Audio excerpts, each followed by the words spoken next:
Hello everybody, welcome back to KSP. In the last episode, we did a speed run to the Mun, and all it cost was Jebediah's way home. So we vowed that we wouldn't leave him there, so today's episode we are going to mount a rescue mission. But as we look here, we don't have a lot of good pieces that will help in this journey. Nothing to really make it an easy situation, which is why we had such a hard time before. We also are going to need to make sure that we have the ability to even bring Jebediah back. As we see here, all of our capsules are one person only. And so what we're going to do first is we're actually going to mount the Fly by the Mun mission that Jeb was supposed to do and decided to go rogue and try a landing instead. You know, he was just a couple kilometers from the surface. He could reach down and grab some of that dust. It was too much for him, so he decided to land. Therefore, none of the science was returned back to the KSC. It was sitting there right next to him in the little box, ready to be brought home, as we saw in the intro, but unfortunately, we are going to need more science if we want to make this a little bit easier on ourselves, because the type of engines we have don't have a lot of thrust. The technology that we have is severely lacking. We don't even have solar panels, so a rescue trip out to the Mun at this stage may be catastrophic for the Kerbal that tries to fly that mission. So we are going to get ourselves a little more technology before going. That's why this isn't going to be a speed run like the last episode was, because when it comes to mounting rescue missions, you need to take your time with that. You need to think carefully about your craft design, about the challenges you may occur, and specifically cost. As you see here, we're going to have to spend a considerable amount of money to upgrade our VAB to allow us more than 30 parts, because that limitation ended up being ridiculous trying to get a rocket with this kind of capabilities, and we're going to need that upgrade eventually, so might as well spend the money while we have it. Our rocket right now is only 47,000, which we can easily afford, but it will quickly start increasing once we start aiming for lander capabilities, which we'll be doing later in this episode. Don't have great thrust to weight here, and we still run into limits with the launch pad size and weight requirements, so we're going to have to do some fine-tuning of the side boosters. Without side boosters, there's not enough thrust to weight to lift off from the surface, and so we are going to need some sort of assistant here.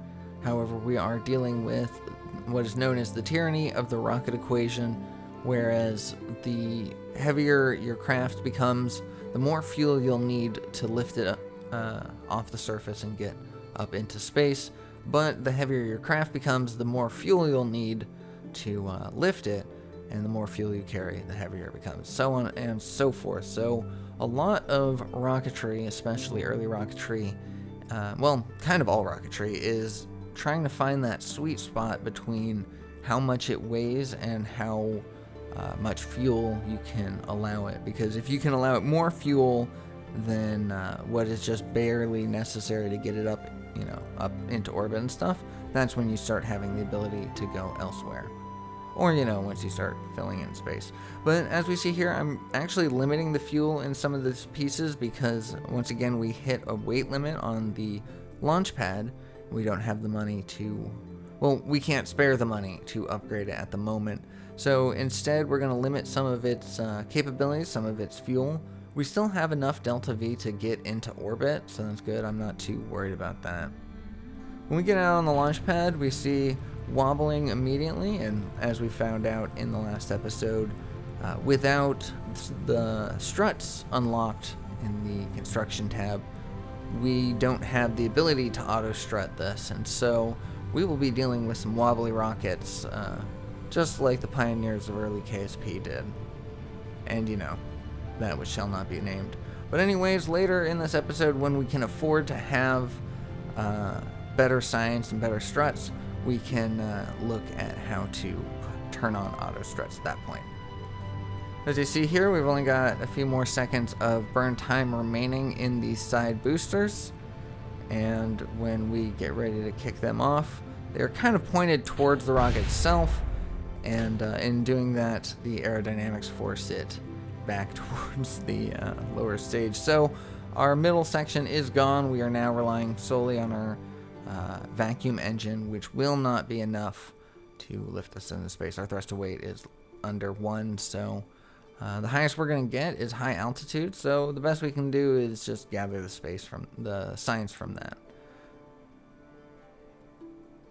Store the data. There's not much to be had, some residuals, but I do believe the material science was new. Keep that, there we go. And yeah, so there's nothing else to do except bring Valentina back down to the surface safely. Part of the problem of playing an unmodded Kerbal is no test flights. Everything you run is for real. The best you got is revert to launch or revert to VAB. But I don't like doing that. I like testing thoroughly and then running the mission for real. So rather than reverting at that point, we're just going to gather Valentina, bring her back home, and then figure out the rocket design. Now, I mentioned an unmodded Kerbal, and as I said that, we were witnessing the glorious clouds of volumetric clouds, true volumetric clouds by Blackrack, and that is, I decided to add just the suite of visual mods. So now this is a stock-alike playthrough that we're going to be doing, and so we'll figure out how we're going to be approaching this this set of series, but it's going to be stock-alike. So the only things added are visuals, nothing gameplay, no information, no Kerbal Engineer Redux, no mods to help us, no mods to hinder us, nothing but the looks. So we didn't get a lot of science from that, but we did get enough to unlock struts, which now means we can auto-strut this craft. I'm just going to kind of go through the start as you right-click. Once you have the advanced tweakables option turned on, you can just right-click on a part, and at the top there should be an option for auto-strut. I like to strut them to the grandparent part. A lot of people like heaviest, some people like root. It all depends on what your purpose is. If you plan on docking, I highly recommend doing grandparent part instead of the root part, because sometimes when you dock it can change things around. But I realize I'm going to need to perfect our side booster separation if we want to make that, because we don't have separatrons. We didn't have the science to unlock it. So these side boosters that we have here are really just makeshift responses to the problem. Fortunately, they're not great responses to the problem. So we're going to go ahead. I decided not to revert the flight. We still have control of the craft, and given the fact that we tried to land the other one and we lived with our consequences of it, why not make another attempt for this? So we're gonna make a short an attempt, I'm just gonna say that, at re-landing our booster back at the KSC. But given the fact that the Probodobodyne's Day Putnik has no SAS control, this was a very difficult feat. So I did the next best thing and just saw if I could just do a powered landing here without any data or any kind of control, and a Terror engine. Unfortunately, the thrust gets pretty low, that low to the ground, but I was thankful to have recovered something, and so I can consider that a success. So now for my next test, I'm going to use these SRBs. In the final version, though, I don't know why I grabbed these particular ones. In the final version, I can use the smaller ones because there's no need to carry that much mass. So I start by rotating it manually, but then I realize I can just auto-rotate it, and that would give a little more precision. We're going to turn down the thrust limiter on that so that way it doesn't completely explode the craft. As you see there, we have a fairly successful test with enough thrust to weight to keep it up into orbit. So I did actually revert to flight on that time because there is no need to reproduce orbital mission. We do need some money in order to launch it, however. We don't have enough because it's now a little bit too heavy. So we're going to have to pick up another contract. Unfortunately, the ferry, the tourists don't actually pay you until they land, and the rescue ones as well. But one of them did end up giving us enough money to pay for it, so that will be good enough. But once I grabbed that, I did remember that we had a contract to test the part. And it's one of the ones that I always like to boast about, you know, always take this, test the part on a launch pad because it's free money. And it was simply to test this little engine right here. And we already had access to it. There's no need to keep it. And look how long it took. This is real time. You know, I just launch it, hit the space bar, test is done, cover the funds, extra money. I know, it's beautiful. But anyways, now it is time to launch our first our first successful, hopefully, crewed flyby of the Mun. And because of the fact that it's Valentina, I have all the confidence that we are going to be able to recover her safely. For those who aren't familiar with the Kerbal lore, at least the Kerbal lore that I have in my head, is that Jebediah is the ruthless, fearless pilot that you can throw right at the sun and it'll come back and tell you how it felt to have his mustache burnt off. So, pretty happy with that. Valentina, however, is the Kerbal that you go to when you need that mission to go successful.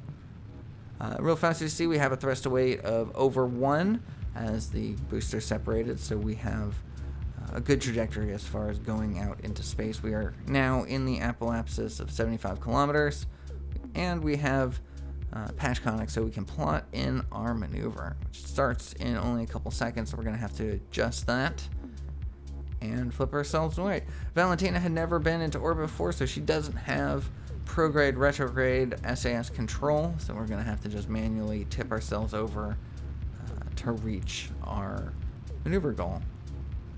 Speeding up the footage, but it doesn't take us very much time. We have considerable thrust to weight on that engine and a lot of fuel left over from the takeoff, so we're actually going to be using a lot of that fuel during this process to do the flyby of the Mun, which is nice.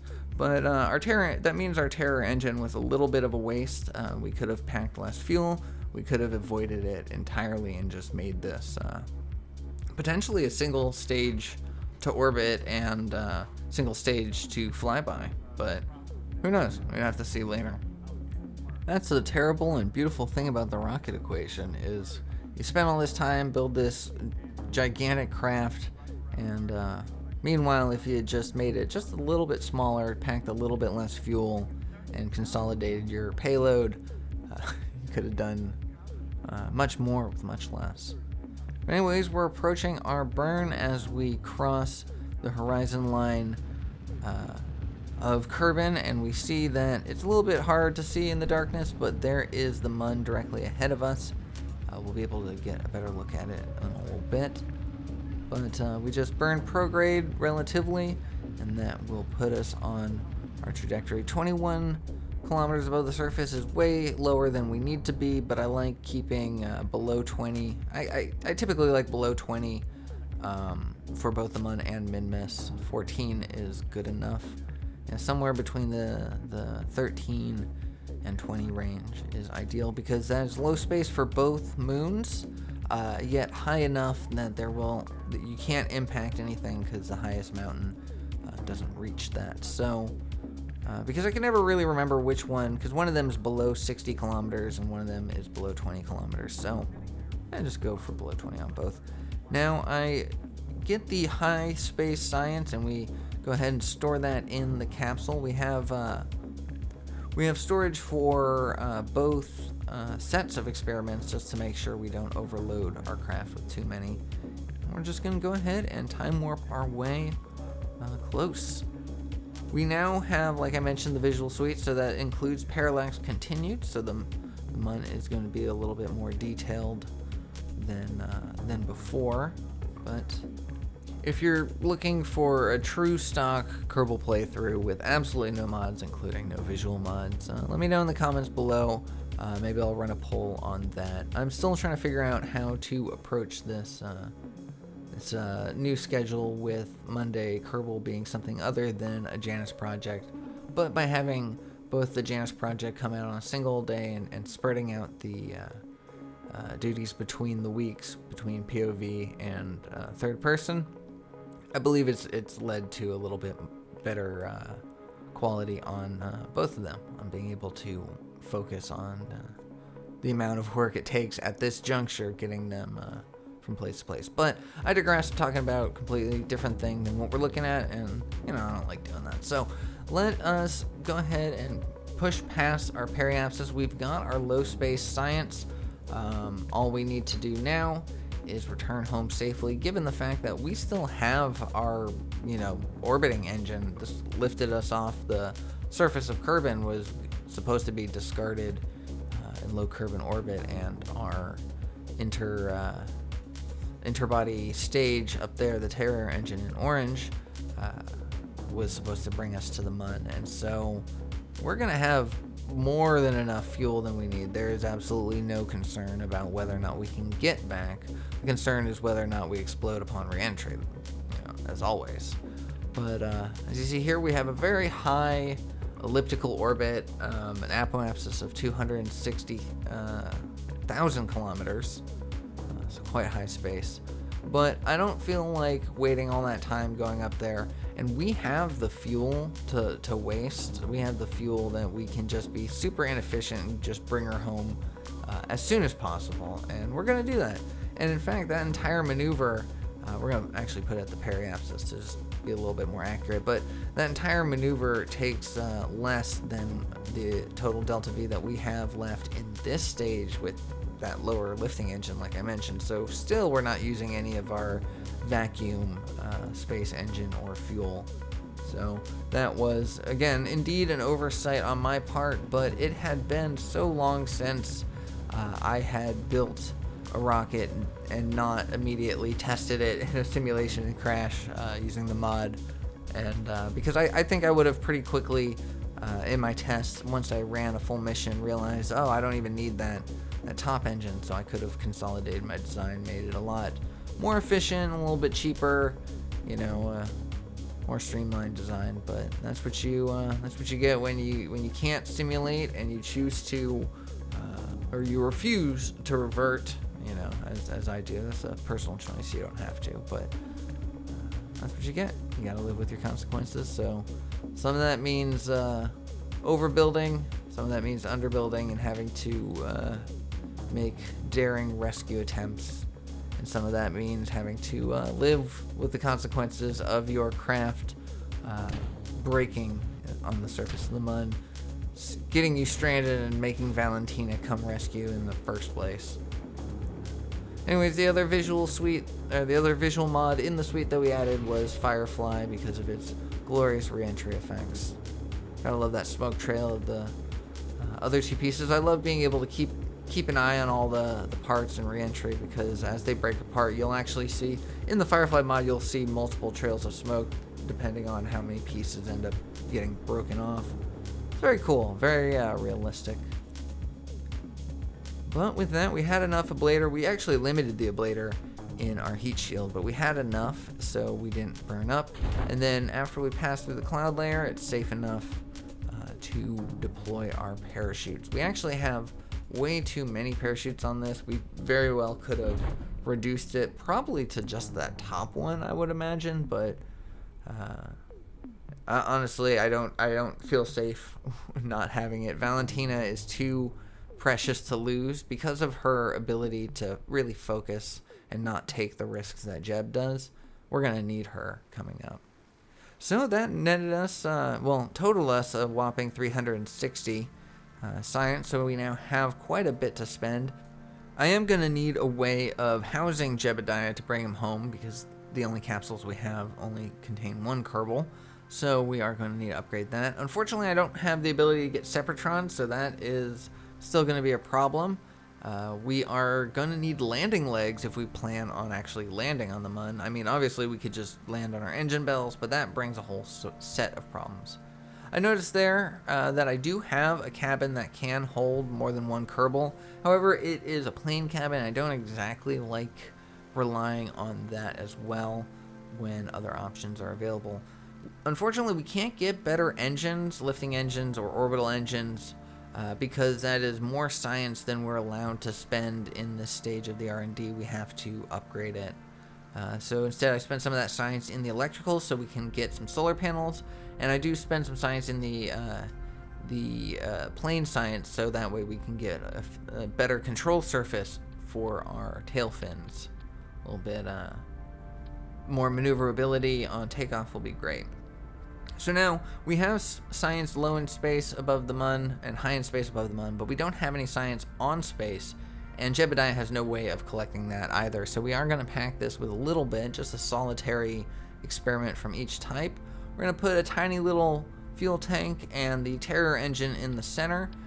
Build out these little side boosters, make 4 of them, and then hook those fuel lines in together, the fuel duct to the main engine. So that way we're going to use all 5 engines in inner celestial space and for landing, and then hopefully the center engine will be enough to bring us home. We're going to put our landing legs out there to keep a nice wide base, because when landing on any body, really, having a width to your base is much better than having height, because height can topple you over.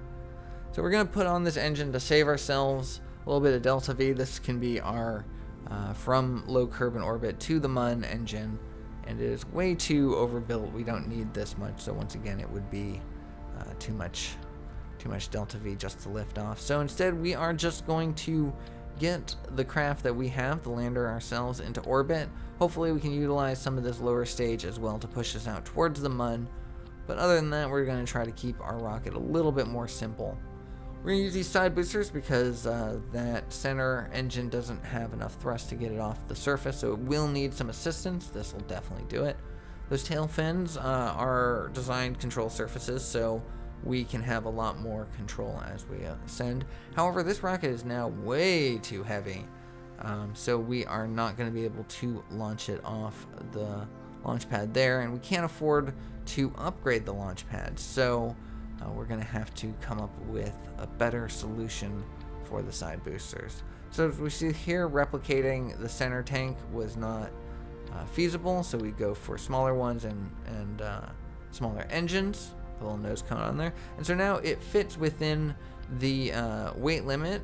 We can't do 4, unfortunately. However, the question now is, how about its thrust? We check our staging, and even though it does have enough thrust to get it off the launch pad, it doesn't have enough thrust to keep it going once those side boosters are separated.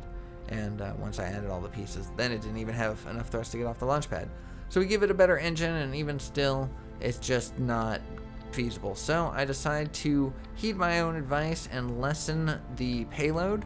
Instead of going for 4 engines, I go for 3. Or excuse me, instead of going for 4 side tanks and side engines, I go for 3. That's the delta V, and that should be enough to get us to the Mun and back, hopefully landed. And as long as we have a precision landing enough to where we get close enough to where we need to go instead of having to jump around too much, we should be relatively well off. So now this rocket is just barely squeaking in the weight limit. However, that's primarily due to that inner stage, the middle one that's supposed to bring us from low curb and orbit to the Mun and save us the delta V on our actual lander to make sure that we have enough to land and get home. I'm going to throw in this little capsule to collect it and make everything easy for Valentina to grab the science.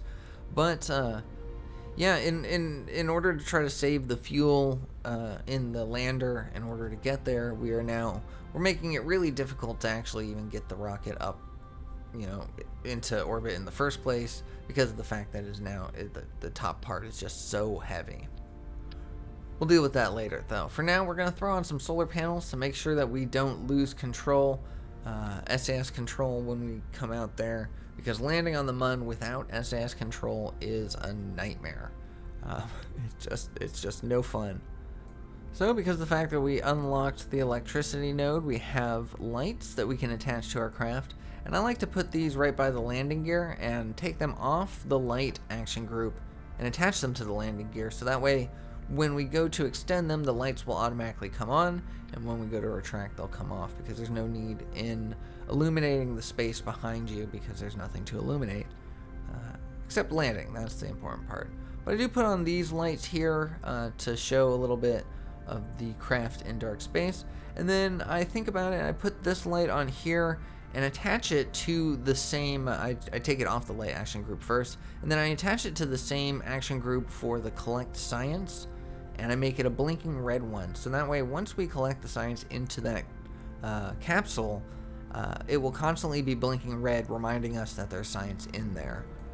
So I now have access to a fairing, which would be very useful. However, the landing legs are just slightly out of proportion for that, and it's going to cause a problem. We can clip it, technically. I don't like doing it, so instead I'm going to show you an alternative to that, and that is to just spread out the landing gear on either side that way. As you see there, we still have a nice wide base. In fact, we actually have a little bit more security in it, and we can now fit the fairing around the top of it.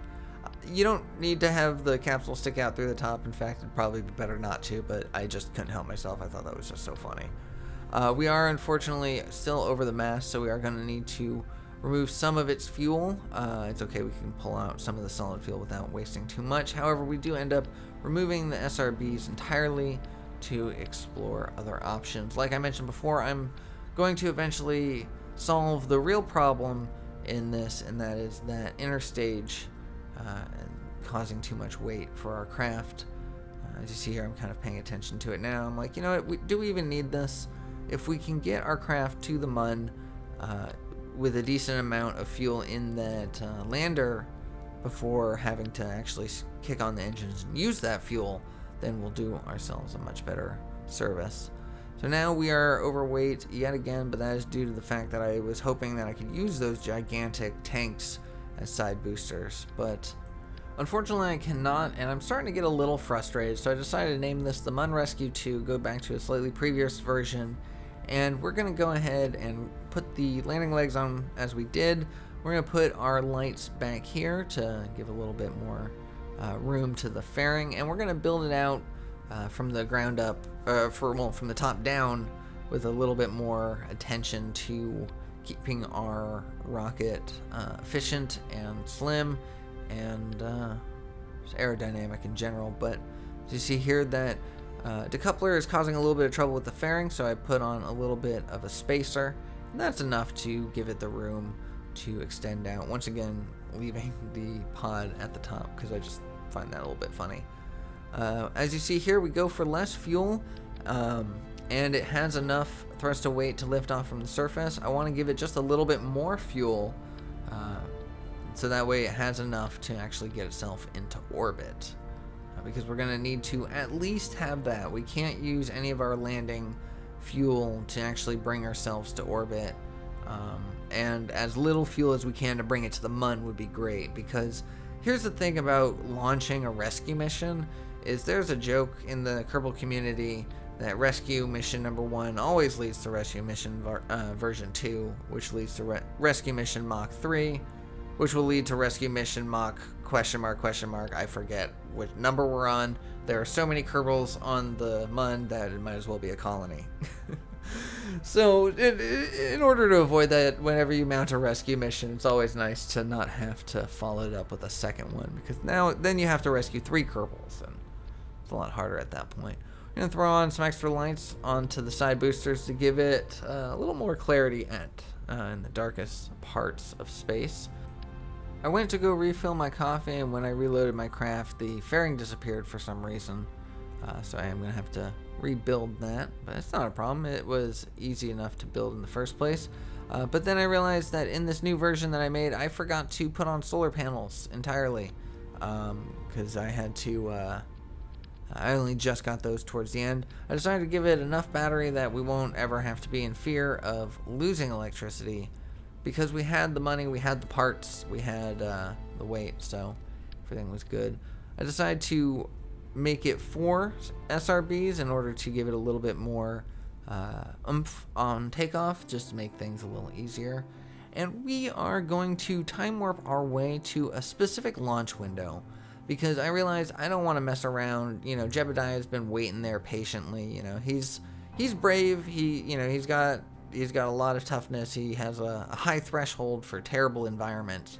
But let's be honest, when he's not in a cockpit or being rocketed through an atmosphere or a vacuum at high speeds, he's not a happy Kerbal. Valentina knows this, so she wants to get him home as soon as possible. And so to that extent, we are going to take what's known as a direct ascent, and that means we're not actually going to spend any time orbiting Kerbin. I mean, we are going to get into orbit, but we are actually going to push straight through that and keep on pushing our thrust until we reach the Mun. After our side boosters pop off, we had 1.02 thrust to weight, which meant that we can still keep pushing forward and move our way into space without a problem. Valentina is an expert pilot and has the most advanced technology and piloting skills now that she can lock to prograde and retrograde. Things will be a little bit smoother than they had been for poor old Jebediah. But as we see here, with the Mun just on the horizon, we can now point ourselves towards it and burn. This is the true only way to point yourself at the Mun and then just get there, is a very specific angle. As you see here, when the Mun crests over the horizon, we point horizontally, and that should take us there. I'm going to focus on our lower stage as we separate. I love being able to do that. I wish there was an easier way to just switch back and forth between the parts, but nonetheless, that is just what we deal with without mods. It's fun that we can even do that without mods, so I was pretty happy to see that. But as you see here, without any actual plotting, we just burn prograde and we make ourselves an interception. Fairly decent one, actually, too. We are going to make a little mid-course correction to come in at a polar approach. This is a little less efficient. It's going to be a little bit harder to both orbit and land than if I were to come in equatorially. However, this will give us the best options to land in a precise location. Landing anywhere on the Mun is easy if you're going equatorially, because you can just choose any particular location. But when it comes to precision landing, you can do it equatorially, but when it comes to precision landing, it's always a little bit nicer to have more opportunities. And when you're in a polar orbit, you essentially have all the opportunities there are, because you will pass over any given point at any given time. There's always a moment where you can take the opportunity to land exactly where you want. So that is why we're going polar, and that's why we are going to make another mid-course correction to make sure that we are as 90 degrees as possible. So that way, when we do choose to land, we can then at that point choose to add any kind of normal or anti-normal movement to line up exactly with where we want to be. Because the burn was so long, I decided to turn off all the engines except for the center one and even limit the thrust on that. It's only 6.8 meters per second burn, but that allows us to lower the burn, or to raise the burn time to 10 seconds, which gives us a little bit more control on it. As you see there, 11 kilometers above the surface is a safe enough distance for me. It was lower than what I had said was my little limit, but you know, safe enough anyways. So we're going to go ahead and pull in our orbit there, but we don't need it to be circular. We can have this nice elliptical orbit and keep it high. And that's going to be preferable, because then that means the amount of slowing down that we'll have to do will be minimal. It's not going to take a lot of delta V to land at that point, and I'll explain how that works once we reach that apoapsis. But for now, we need to come in and circularize to make sure we don't get lost out of the sphere of influence. But it shouldn't be too hard. All we need to do is fire all 5 engines at full throttle, and it'll take no time at all. And that's when I noticed that our time for our burn was about 2 minutes and 16 seconds. So that's when I turn on all 5 engines and bring them up to full thrust. And that gives us the space needed to burn perfectly. And I actually don't complete the burn entirely, but it's good enough. We don't need to be very specific on our apoapsis. But as you see here, we can now add our maneuver at the top. It's only going to take us 21 meters per second, because at your apoapsis, that's where you're going the slowest. So when you're needing to push retrograde, that's going to be the easiest time to do so. I find my ability to do precision landings a bit weakened without the mods that I've relied on, like trajectories and JEB. So unfortunately, I'm going to have to kind of eyeball this, and I don't have the ability of seeing where Jebediah will be on any given rotation of the Mun. So even though I'm plotting in this maneuver, which should take me close to him, by the time I actually lower my altitude down to be close enough to him, the moon will have rotated. So I'm playing around with my thrusts to see where the sweet spot is between being able to burn for long enough time, however, with not having to miss my opportunity, because I was starting to push past my node, and at that point I just decided to take whatever it gave me. And even in the time that it took for me to plot the maneuver and then execute it, Jebediah has now pushed past where I would have been landing. So now I need to kind of anticipate where he's going to be by the time I get closer. So I put in my maneuver much lower and make it primarily an anti-normal burn, so that way we can kind of get ahead of hopefully where he will be. As we time warp closer to the maneuver, we push our way that way, and we can even see him moving on the map. It was too beautiful not to spend some time in cinematic mode.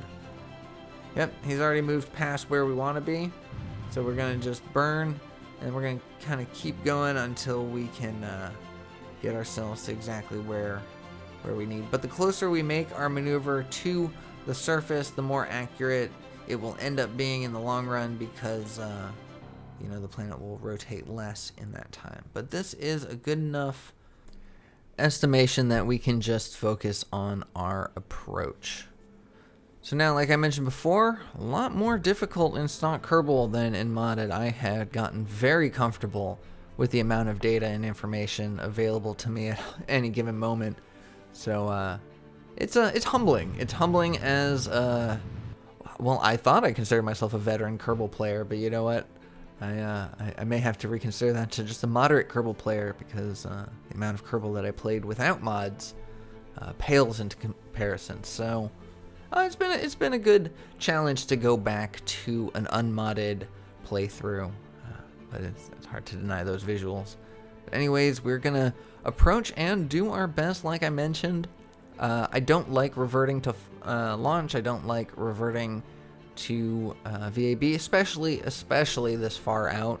Like, I feel any mistakes done now, any mistakes found now, are merely user error, piloting error. So that's what we got. As we looked at the map, we saw our trajectory was very short, and it was coming up short, and it was also off target. So we just kind of plotted in a basic maneuver to give us an idea of where to point and kind of how far we need to estimate. Both the maneuver and the normal marker ended up going sideways. I point myself towards the target to see that I'm retrograde towards the target, retrograde orbit, and retrograde surface all in the same direction. So that means that I am indeed headed the right way. On our map, it shows that our exact impact is right at our target, and since we're going to need to slow down before that, that means we'll come up short. Our final estimation will come up short from that. So I'm lifting upwards, which extends out the distance without adding too much horizontal velocity. It does add a little, cancels out a little vertical velocity, which also helps. But we're currently going over 600 meters per second, so we are going to need to shorten that down. However, our thrust to weight ratio is pretty good, so as you saw, it didn't take too much to lower our speed. Only 12 kilometers away. We're going to pass overhead. Ideally, we're going to pass overhead and slow down just in time to kind of land right next to him. But yeah, as you see here, it doesn't take too much. However, we are out of fuel in our side boosters. We are now only using our center one, and really we should ditch those side boosters. They weigh down the craft. We're not going to get the refueling until we do, so this little amount of fuel we have to land with is all we have until we separate. So it is very nerve-wracking and harrowing and all those words, because Valentina is our goal and our hope. And the reason why I don't want to separate those side boosters is I don't have any landing gear on the center one. I just neglected to put them just in case, and so our only landing gear, our only ability to keep stable on this somewhat inclination and rocky surface, is to keep our side boosters on. But like I mentioned, Valentina is a professional, and if you want something done right, that's who you call. So now it's time for Jebediah to make the little trip. Thankfully, because Valentina is so good at what she does, he only has a handful of meters to go. Less than a kilometer even. He's going to go ahead and grab this science he worked so hard for. It is the low space and high space data, which has already been accounted for in Valentina's last mission. However, there's some residuals in there that could probably help, so no worries. We've got our craft selected. We're going to go ahead and hit our RCS pack, but unfortunately the shortcuts that I like to control our pack with. The vertical ascent is attached to the zoom in function, so we just can't have that. So I'm going to go ahead and remove that in the input bindings, the zoom in entirely. There's no need for us to have key controls to zoom in when we have a scroll wheel. So Jebediah, ready to try again, is going to go ahead and start flying. That's where I noticed one of the science bits, the environmental bits that we can gather science from, that is added from the Breaking Ground DLC. So we're going to go ahead and climb it. He is no scientist, but maybe he can take an EVA report that will matter, but none of it really seems to be any kind of difference. A little more data on that second one once I came into the center, but it was still EVA from Highlands. But with that, he's going to go ahead and return.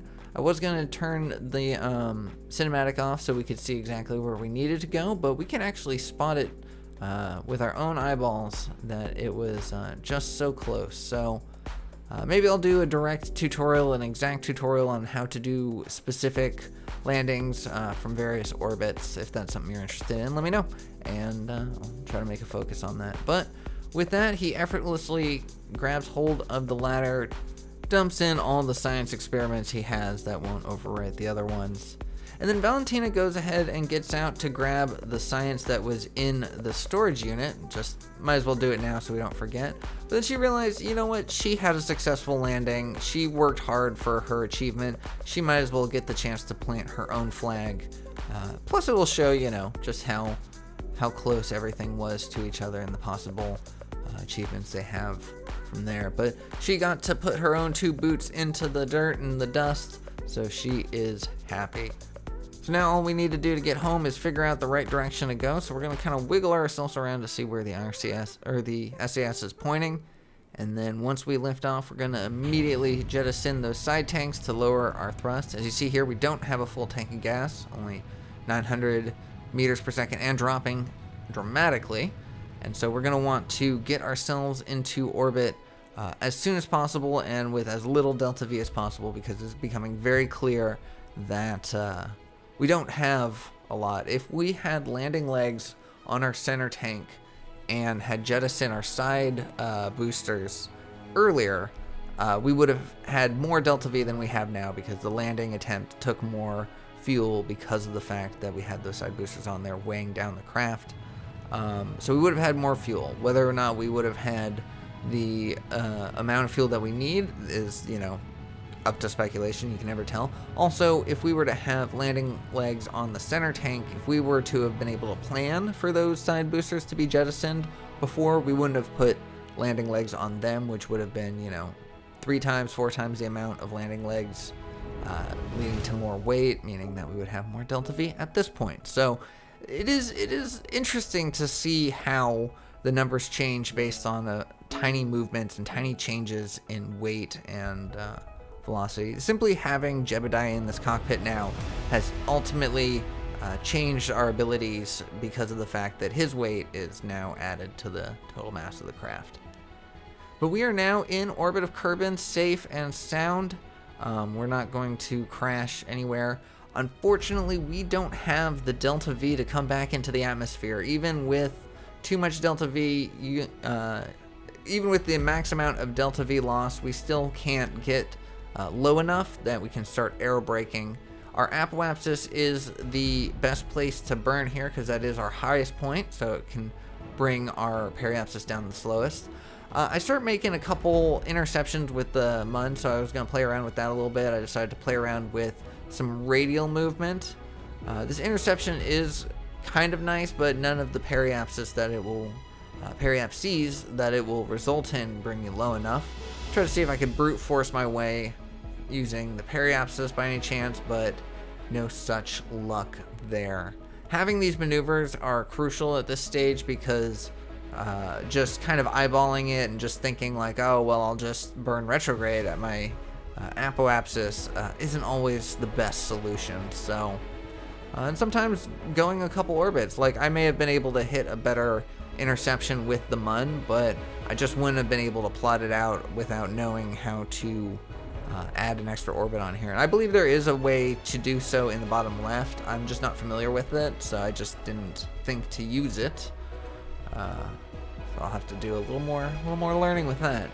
So we have no option but to admit that we may be in hot water. Valentina isn't too proud to admit that she may not be able to bring them home, and there may have to be a rescue mission for the rescue mission, in which case we're going to lower the apoapsis and bring ourselves a lot closer to Kerbin to make the rendezvous a little bit easier when eventually we will need it.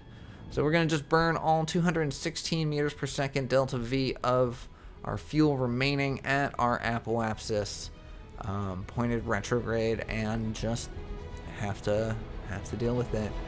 It's okay. They're both in the cockpit together. They're both in the pod, two peas in a pod, if you will, and they've got nothing but time to keep them company.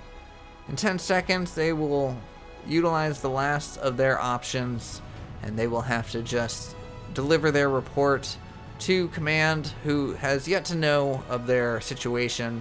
They wanted to find a solution before announcing the problem. However, as it seems that that's not going to be likely, they will have to inform them soon.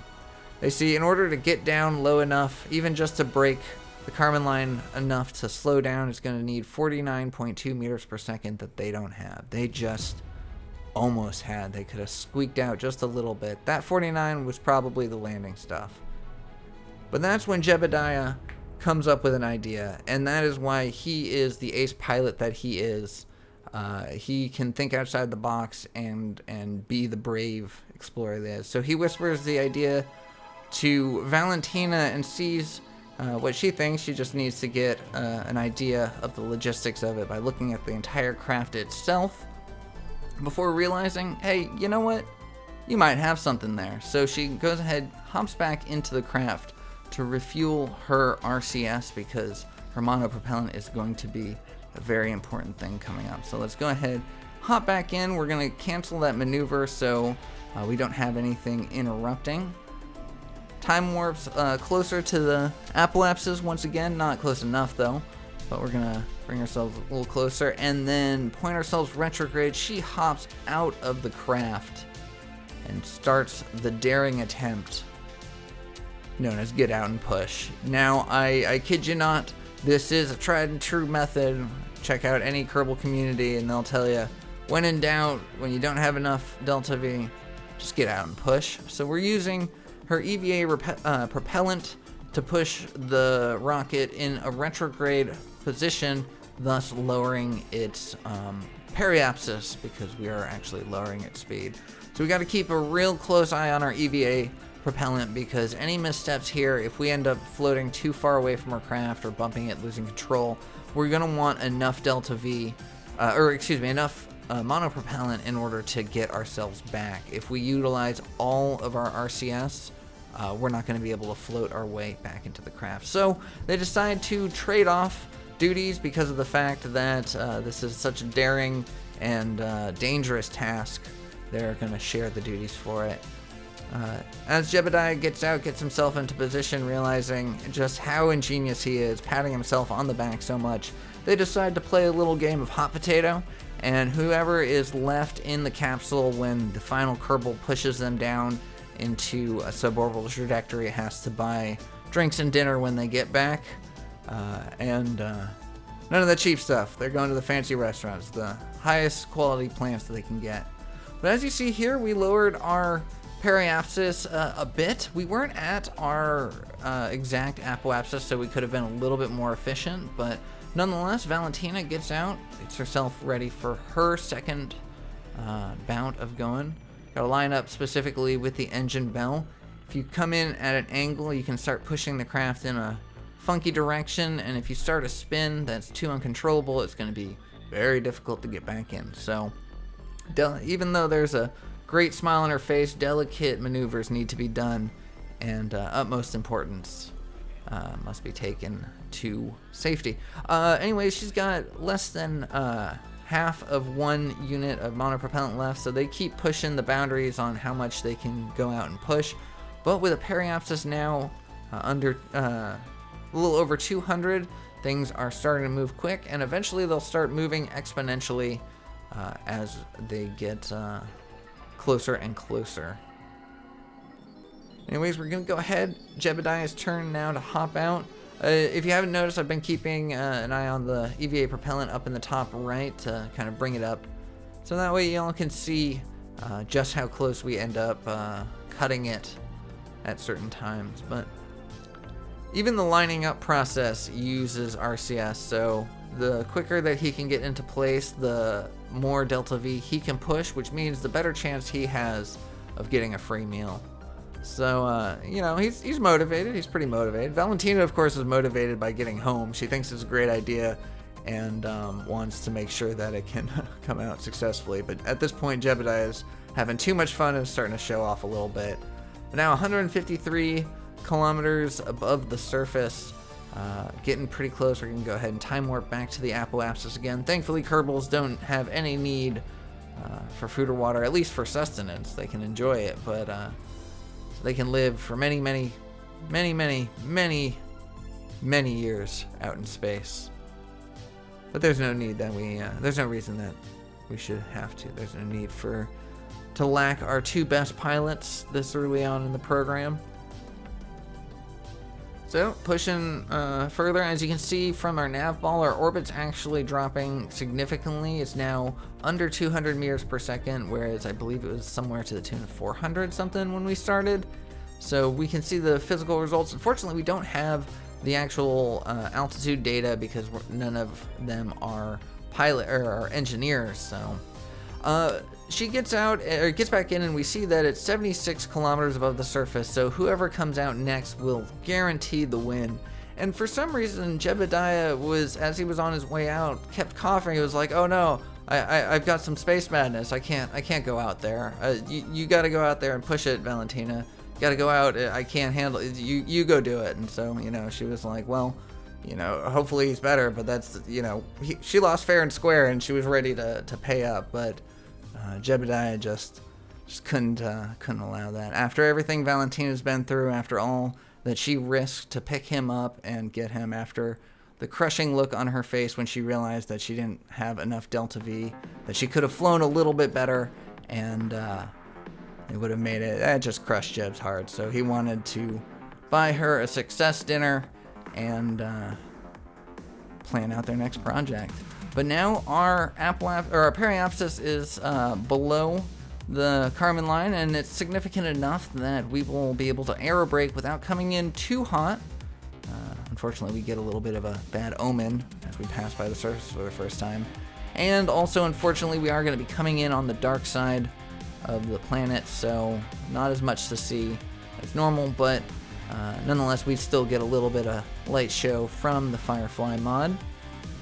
We kicked off every single part of our craft except for our pod. That is the design of the P capsule, Soviet reentry pod design, completely spherical, and the entire thing is the heat shield. This is not historical in the fact that, I mean, supposedly they should have, once they get into atmosphere, just jump out of the capsule and use their own parachutes, but nonetheless, still fun to have. This kind of capsule. I didn't use this a lot in my early Kerbal playthrough. I was very much biased against the Mach 1 crew capsule, but the Mach 1 command pod, excuse me. But I've been convinced in the P and the Orion, I believe the other one's called, but various amounts of seats can be in this circular or spherical command pod, so it's nice. I've been enjoying it. It makes things nice and easy, but it does separate everything from below it. It does need to have nothing attached in order for it to truly work and be efficient as heat shield, so that is why we grabbed the science before separating. But we're just going to make several passes, bringing down our apoapsis as we go along. If we had a lower periapsis, this would have taken no time at all.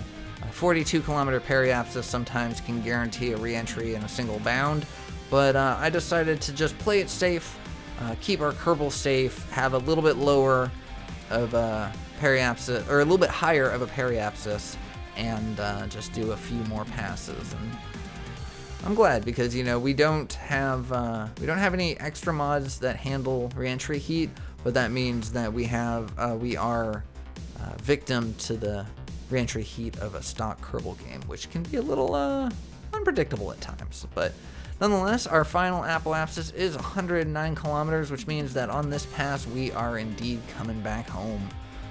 I was hoping that we could come back in the daylight side, but unfortunately we will be passing over that horizon soon enough. But this time, at least now we can get a look at our surroundings, the outside, rather than just spending the time looking at the map, which is always nice. Once again, you know, I enjoy these visual mods. This is a, you know, over a decade old game. I think 13 years or something. I can't remember. But, you know, this is a very old game that still runs amazingly. And due to the loving and dedicated efforts of the modding community, has been upgraded into a point where sometimes you can't even tell that this game isn't, you know, a 2024 version, 2025. So, you know, it's good to see. But for those new players who are around who don't play modded at all, who would like to see my stock Kerbal be not stock alike, but stock in general, and would rather have no visual mods, then let me know. If that's the case, if enough people feel that way, then maybe I'll create an official poll, get an exact answer on how to go forward with this series. I'm not sure what kind of series this is going to be. I do like playing stock again, and like I mentioned, it is a bit more of a challenge for me because I've been playing modded for so long, but I don't know if I want to do this as a career playthrough or do several challenges. I have a couple of different challenges in mind that would be interesting and I think a lot more difficult in stock, but regardless, we can see. Talking through the re-entry, but we managed safely through the heat. We are now down below the clouds, our parachute deployed, and we find ourselves above water, which means that we have a much higher tolerance for crashing. So I'm pretty excited with this. Like I mentioned before, I'm not sure where I want to go with this series, so if you do have some ideas, if you have videos you want me to try out, challenges, tutorials, anything that involves a stock playthrough, let me know in the comments. But anyways, that is where I'm going to leave today's episode. Thank you so much for watching. I hope you enjoyed it. I hope you're looking forward for more KSP. If you did, think about subscribing. Drop me a like, let me know your thoughts, and I will see you on the next one. Take care.